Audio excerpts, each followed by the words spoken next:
আল্লাহ রাব্বুল আলামিন বলেন, ইন্না সলাতি ওয়া নুসুকি ওয়া মাহইয়ায়া ওয়া মামাতি লিল্লাহি রাব্বিল আলামিন।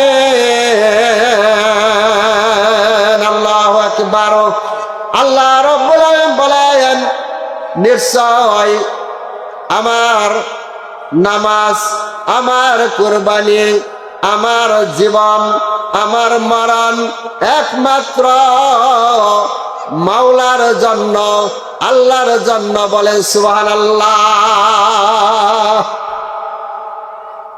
আমার সালাত, আমার কুরবানি, আমার জীবন, আমার মরণ সবকিছু কার জন্য? ভাই একমাত্র আল্লাহর জন্য।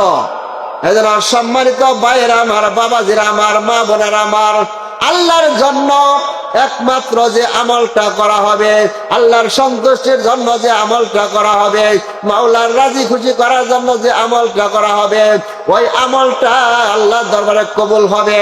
আর ওই আমলের এত দাম যে আল্লাহ তাআলা যদি রাজি খুশি হয়ে যায়, ওই নেক আমলের কারণে আল্লাহ রাব্বুল আলামিন দুনিয়াতেও মুসিবত থেকে উদ্ধার করবেন এবং আখিরাতেও আল্লাহ রাব্বুল আলামিন জান্নাত দান করে। বলে সুবহানাল্লাহ।